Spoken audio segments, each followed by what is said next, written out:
Lecture Committee meeting. Today is Tuesday, May 27th.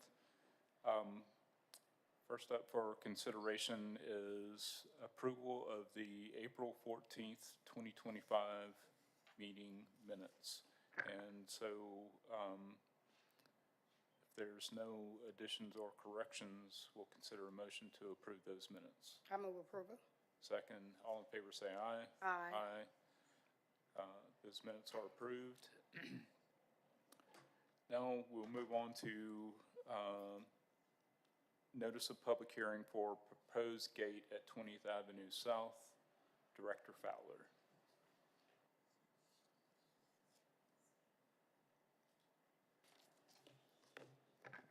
Good afternoon, you all. And I want to give you this piece of paper too.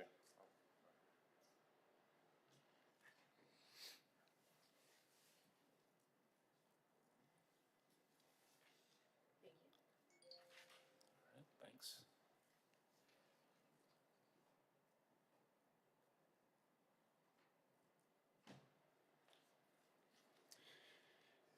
We actually, well, my name is James Fowler, and I serve as the director of the city's Department of Transportation. And we actually briefly discussed this topic a few weeks back, just introducing the idea that along 20th Avenue South, just off of Richard Arrington Jr., some residents have requested that we install a gate so that the street be closed to vehicular traffic. And the idea is that it would be closed to vehicular traffic, but it would still be open to cyclists and pedestrians. So there would be a little side path to get around that gate. And also the fire department and any other kind of city officials that need access could unlock the gate with a key. And since that time, we're ready to come back now and actually set a public hearing for taking this to the full council. And so Julie Bernard with Office of the City Attorney, she doesn't have it today, we apologize, but she's going to draft a resolution to set that public hearing date.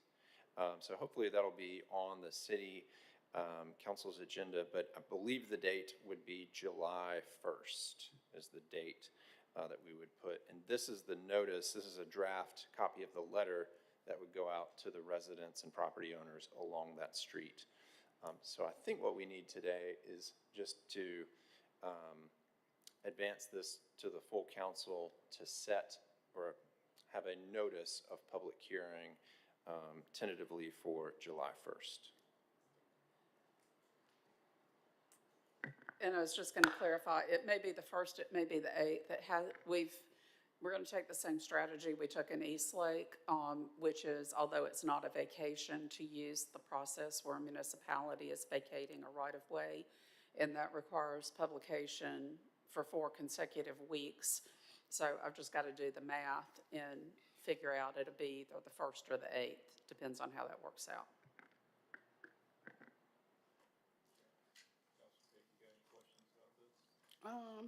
Just one quick question. So this is a proposed gate at 20th Avenue South? So Yes, like ma'am. On the enter back, and entrance is temporary, what is? yes, ma'am. On the back side, you'll see just an example image of the type of gate. It's really simple. It's not a mechanical gate that's motorized. It's just a manual gate, really a post type gate to keep car traffic from going up and down that street. Okay. So this was something that is addressing a concern of the residents relative to the car wash that's okay. being constructed adjacent to it. So, So will you guys, I know, I realize that's why we're having a public hearing, so the public can know beyond this. So how are you getting the information out to other constituencies or to let them know? So we have already been to the neighborhood meeting, the Redmont neighborhood meeting. We're going to mail this to everyone on that street so they have an opportunity to come and express their opinion. But then also Council District 3's office is going to help us distribute information. Okay. No further questions? yeah, all right. So I'll make a motion that we advance this to the full council for consideration. Second. All right, all in favor say aye. Aye. That is approved. Thank you. Thank you. Next up, we have discussion about our on-street parking ordinance. Christina Argo. And Julie Bernard.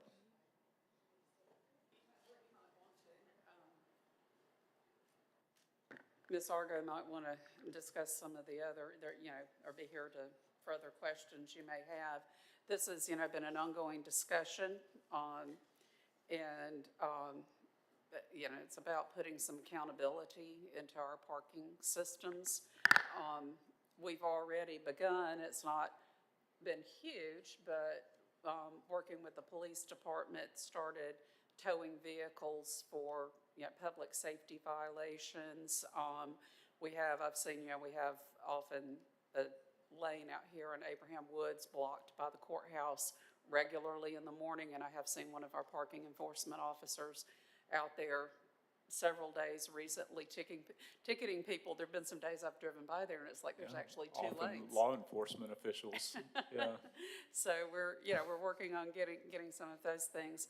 and lawyers, they ought to know better. And, I've talked to somebody in Tuscaloosa before about, and most of their parking problems are around their courthouse. So, the ordinance that's proposed, we're piggybacking on what's already in the city code. We already have a couple of sections in the city code, 1014.1 and 1014.2, that address, first 1014.1 declares any vehicle that's parked on a public street in place or manner or length of time that's prohibited by the code or any other ordinance or regulation of the city, and it's unoccupied, is declared to be an obstruction in the street and a public nuisance, and any police officer of the city is authorized to cause the same to be impounded. And then 1014.2 goes into some specifics where if it's lost, stolen, or abandoned, or it's reasonable, which is likely to become an obstruction in a public way, say it's wrecked, or anything like that. They have authority to remove it. We're adding in impoundment for unpaid parking violations, which is a strategy a lot of cities across the country use, and some here in Alabama. So if there's a vehicle that has 3 or more delinquent unpaid parking fines, they may be impounded. This is not going out and looking for vehicles, not going out and scanning the streets of how many tickets does that car have, how many, and then towing it. This is, once that car violates again and is being issued a ticket, they can be towed for the past fines. They will have to pay the towing and also pay the parking fines to recover their car. Added in a couple of other provisions. There are times that come up, and I've gotten over the years, I've gotten calls about, we're fixing to pave this street. The contractor's out here and their car's parked on this street. We had a lot of discussion last year with a project that was going forward and worked out a system to go into the specifications and special conditions for the contractor to give notice to people. First of all, giving notice. They give notice under the city code. We give notice to the abutting property owners and to the utilities because of the excavation and streets ordinance. But we've worked out to post signs along those streets, because you never know that somebody comes, they don't live, they don't work for a business there, they haven't gotten that information. I'd even heard that it had gotten to be where the contractor just paved around the car and then had to come back and pave the space once the car moved. So this is giving the authority to move that.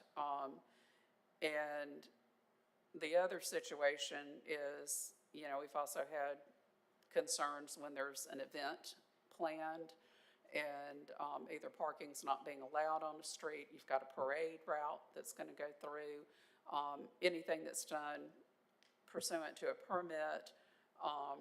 Also with the paving, we had also included, we get people who get blockage, street blockage permits because they're gonna be doing construction along that block.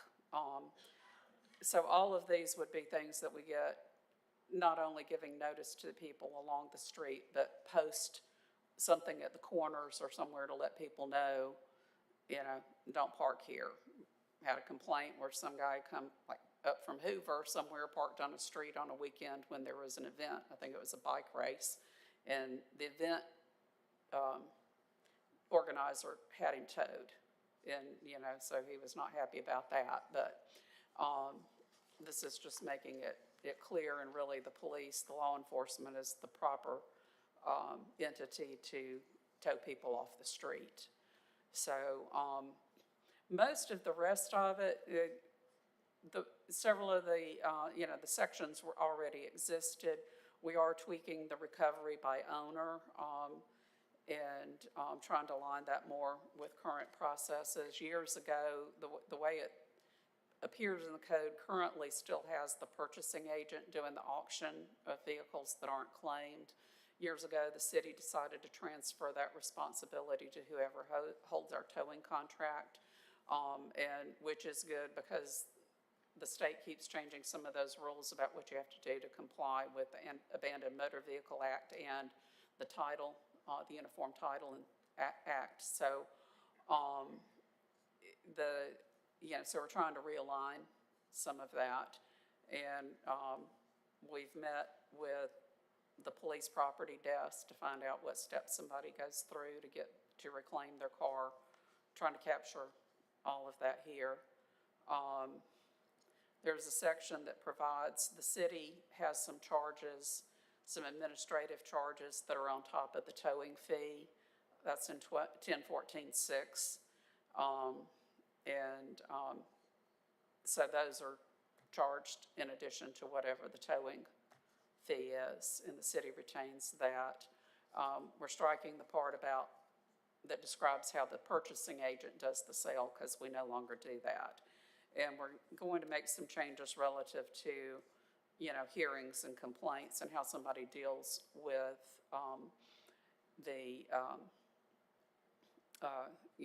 deals with a complaint about their car got towed and they think it was for a wrong reason or something. So that's just kind of the overview of what's going on with this. So in the case of an event or a paving situation, would the paving contractor or the event organizer be the person who's responsible for providing the notice? Right. Okay, and then in the event that there's a situation where a vehicle needs to be towed, does a law enforcement officer have to get involved Correct. at that point? Okay, Correct. so then that law enforcement officer would be, part of his protocol would be confirming that notification was provided? Right. Okay. We have, what we did with the paving, we went with 72 hours, and that's the same time frame I put in for an event. That gives the police, usually, there's provisions in the code about, like a broken down vehicle on the side of the road and how much notice the police have to give. They put the orange sticker on it. And so there's 48-hour period, as long as it's not an obstruction, that it could stay on the side of the road. But then the police, if it's still there, the police will put a 24-hour, and I may not be saying this exactly right, but then at that point, they put a notice on for 24 hours. If this vehicle isn't removed in 24 hours, it will be towed. So we kind of went with that because the 48 hours gives the police time to confirm that the notice has been out there, maybe gives them a chance to check the vehicles, see if something's just been abandoned there, if it's stolen, whatever, if the car doesn't move. But at the end of the 48 hours, then they put a sticker on it would be moved. If it's not removed in that 24-hour window before the paving contractor or the event needs to take over that street. Right. So in the event that this doesn't really matter, I guess, but this would be the the tow would be ordered by the police officer? Mhm. Okay, so Yeah. in that case, they would be using the towing operator that is contracted with the city of Birmingham, Correct, right? Okay, correct. got it. I mean, that way we have the, you know, the charges or whatever's in that contract with the city, whatever the city, you know, because they're obligated to have the same charges that they would for charging, for towing a city vehicle. If we had a broken or wrecked vehicle, you know, it limits what the contractor can charge. So, I'm remembering back to a situation where a resident, you know, by my understanding that they were at fault, but, their car had been towed, because of a paving situation. And, dead battery, whatever, you know, is basically inoperable vehicle. And, you know, they didn't get to around to moving it in time, so it got towed. But, so my point is that at least in some circumstances, we've already been doing this, but now we're making it part of our city code. That makes it clear that the authority is there, because like I said, I've had calls over the years of, hey, we're out here, paving contractors ready to start, their cars parked up and down the street, what do we do? So this makes it clear, you know, from the city's perspective, you know, it also makes it transparent to the public that this is a circumstance. So pay attention to those notices that sign out that says, we're paving these 3 blocks, you know, over this next week, you can't park on this street, you know, however long the time period is. Yeah, I mean, we see it. LDOT, the county, has signs out that they put out, this street will be closed from this date to this date or anything like that. We have a template notice that, that Capital Projects and VDOT worked out for the paving projects, so. Yeah, apparently they're doing a good job. I just got a, person contacted me over the weekend saying, you know, paving is supposed to occur later this week. And, anyway, so there, in that case, you know, they're giving at least a week's notice, so, that's good. Yeah, I mean, for the most part, the adjacent property owners are gonna have at least 30 days notice, because that's what the city code calls for if they're gonna excavate. But this would be, you know, you've got to post that signage, because things, weather or something may change what's happening. And I know even last year, we had a situation where you had to go out where it wasn't the paving, but the striping. And we're on the phone, she's like, out here, they need to stripe, there's cars parked out here, what are we gonna do? So this helps. And on the, outstanding unpaid fines, for parking, it's been a while since I've looked at this, but I want to say the fine for a parking ticket is it $20? 15. And then if you don't pay it on time, then I think it goes It's up to 15. 20.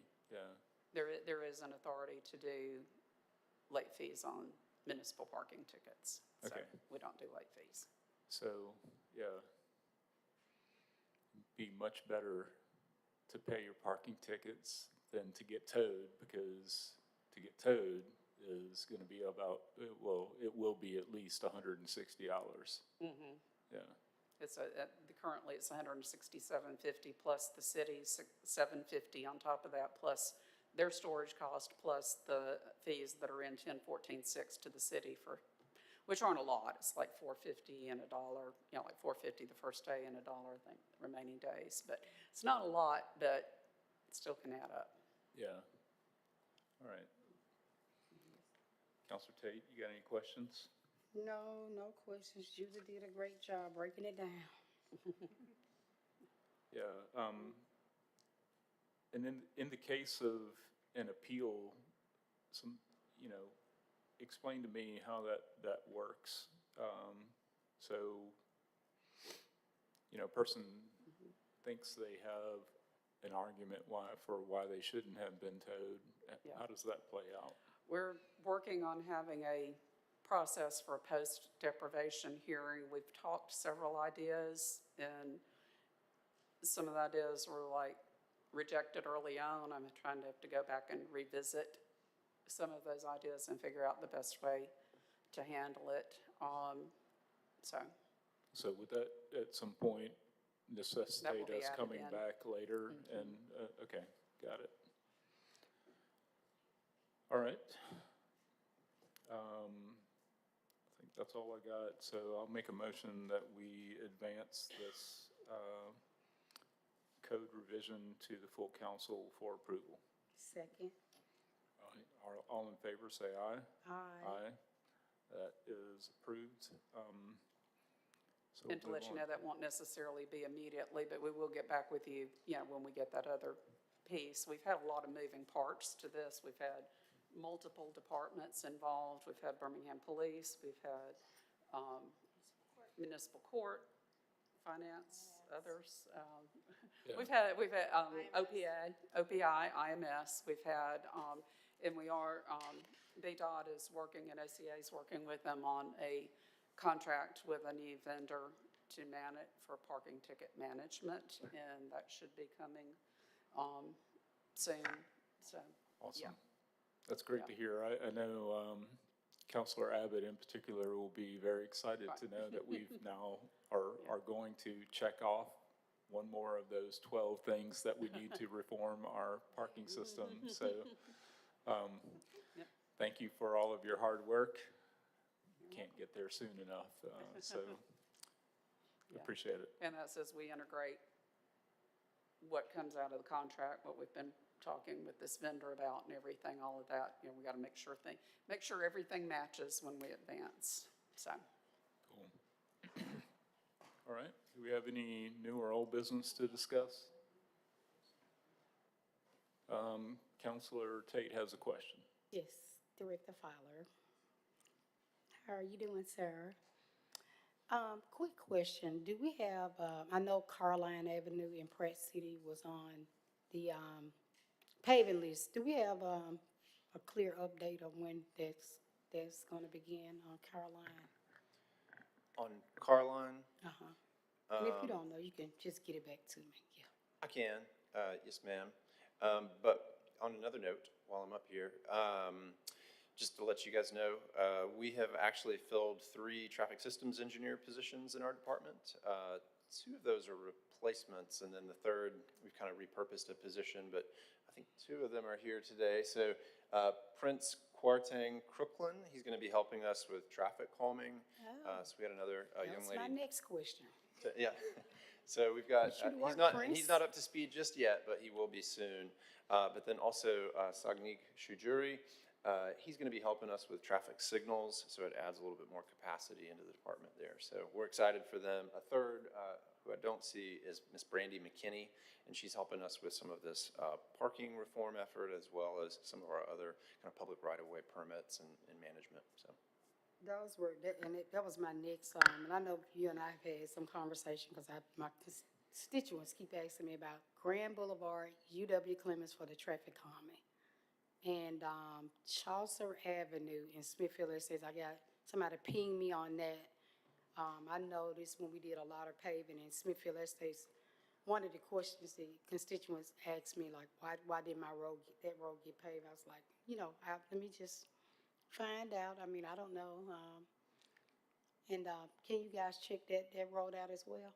So I heard you say UW Clemens, and then UW Clemens and Grand Boulevard for Westchester for speed calming. And the car line in Pratt City, it was on the paving list for 24. And then Chaucer Avenue in Smithfield Estates. and for Chaucer Avenue, what was the inquiry for that one? The inquiry is, of course, the road needs paving. Okay. And if you can just, send it to a list and provide me some updates. Yes, ma'am, will do. Thank you so kindly. along those lines,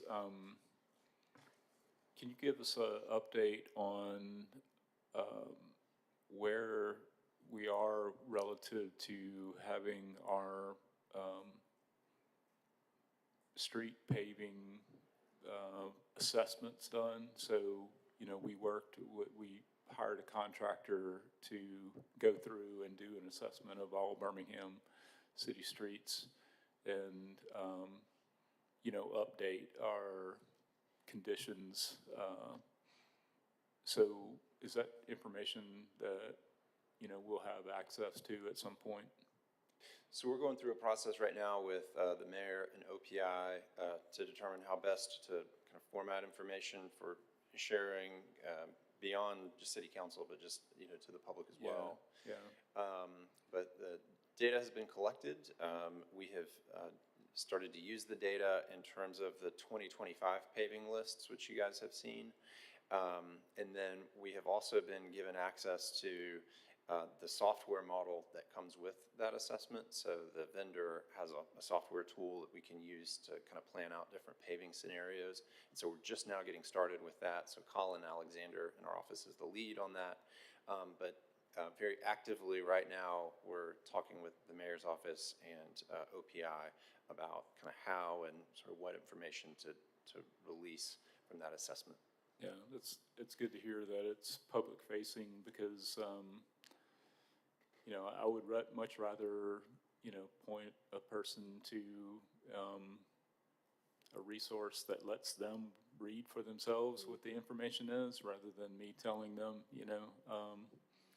So, yeah, it's good to hear. I look forward to seeing that.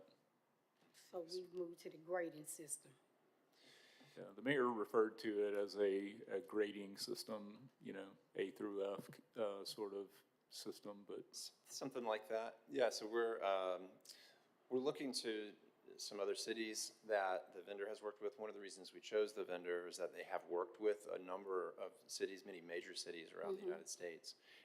And so trying to make sure that we follow best practices for how we do that, so. And I want to commend you all, and I think Colin and I had some conversation about Coburg Road. So I did get an email thanking me for really, advocating to get that road done. And so I got an email about a week or so ago from a guy there. Said, thank you all for the hard work on Coburg Road as well. Thank you so much. He's very happy now. Yes, ma'am. great. All right, if we don't have any other business, we'll adjourn the meeting.